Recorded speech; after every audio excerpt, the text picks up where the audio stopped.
More than 70% vote share আমি পাবলৈ গৈ আছো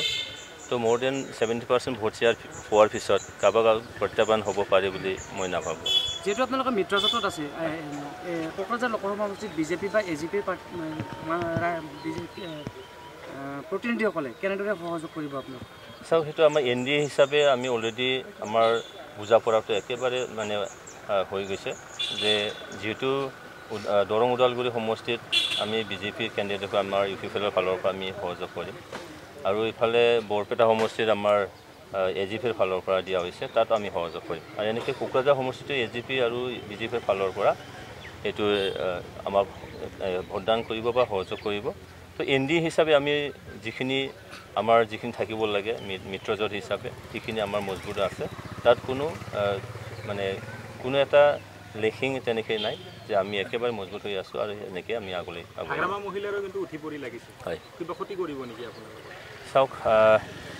যোৱা 15টা বছৰৰ যিখিনি তেখেতসকলৰ দলীয় বা চৰকাৰৰ যিখিনি কাম কাজ সেই কাম কাজত ৰাইজ অতিষ্ঠ হৈছে আৰু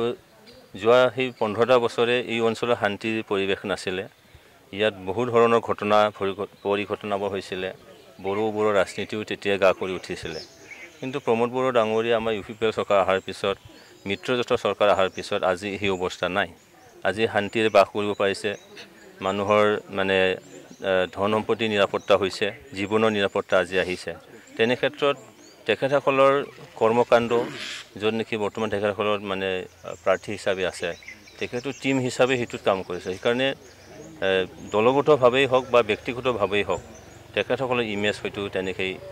ভাল বুলি মই নাভাবোঁ বিপিএফৰ যিগৰাকী প্ৰাৰ্থী খাম্পা বৰগোহাঁই ডাঙৰীয়া তেখেতে সমালোচনা কৰিছে যে ইউপিপিএলে তেওঁৰ উত্থানত ভয় পাইছে যাৰ কাৰণে কেৰেক্টাৰক লৈ বিভিন্ন ধৰণৰ অপপ্ৰচাৰ চলাইছে নাই তেখেতৰ কেৰেক্টাৰৰ কথা আমি কোৱাই নাই সেইটোতো ৰাইজে হয়তো মানে কিবা যদি আছে বিগত সময়ছোৱা সেইখিনি জানে আজি তাৰিখলৈতো সেইটো পাহৰি যোৱা নাই সেইকাৰণে তেনেকুৱা কেৰেক্টাৰৰ কথা আমি ক'বলৈ নাযাওঁ আৰু সেইখিনি ইমান তললৈকে আমি নাযাওঁ তো আমি ষ্টেণ্ডাৰ্ড এটা ৰাজনীতি কৰিব খোজোঁ সেইকাৰণে তেখেতসকলৰ কৰ্মকাণ্ডৰ কাৰণে তেখেতসকলৰ যদি কিবা ক্ষতি হয় তেখেতসকলৰ কাৰণে হ'ব সেইটো তাত ইউপিপিএলে কাৰোবাক মানে ক্ষতি কৰিব লাগে বা তেনেকৈ নাই আৰু তেখেতসকলৰ উত্থানৰ কথাটো ক'ত পৰা আহিলে য'ত আমি 70%কৈ বেছি ভোট শ্বেয়াৰ আমি পাবলৈ গৈ আছোঁ নৱহৰণে পুনৰ দাবী কৰিছে পুনৰ সাংসদ হ'ব তৃতীয়বাৰৰ কাৰণে কোকৰাঝাৰত তেখেতে প্ৰথমতে মানে নমিনেশ্যন দিব পাৰে নে নোৱাৰে সেইটো ঠিক কৰি লওক তাৰপিছত আমি চোৱা যাব আপোনাৰ ইছ্যু কি হ'ব এইবাৰ আমি এই মুহূৰ্তত আমাৰ ইছ্যু সেইটোৱে হ'ব যে আমাৰ কেন্দ্ৰত আমাৰ নৰেন্দ্ৰ মোদী ডাঙৰীয়া তেখেততো আমি প্ৰাইম মিনিষ্টাৰ তৃতীয়বাৰৰ কাৰণে আমাক লাগিবই কিন্তু আজি বিটিআৰ অঞ্চলৰ যিখিনি শান্তি সেই শান্তিটো চিৰযুগমীয়া কৰিব লাগিব কাৰণ মাজে সময়ে ৰাজনৈতিক দল বা ব্যক্তি বিশেষে আমাৰ যিখিনি শান্তি পৰিৱেশ সেইটো মানে বিনষ্ট কৰাৰ কাৰণে সময়ে সময়ে উঠি পৰি লাগে আৰু ইয়াত আমাৰ ভাতৃত্ববোধটো যোৱা কিছু বছৰ ধৰি নোহোৱা হৈছিলে আজি বিটিআৰ মানে প্ৰমোদ বড়ো ডাঙৰীয়াৰ চৰকাৰ গঠন কৰাৰ পিছত এই পৰিৱেশটো ব্ৰাদাৰহুড যিটো সেইটো আহি পৰে তো সেইটো আমি দীৰ্ঘস্থায়ী কৰিব লাগিব আৰু উন্নয়নৰ যিখিনি ধাৰা সেই ধাৰাটো আগলৈ লৈ যাব লাগিব তাৰ কাৰণে মোৰ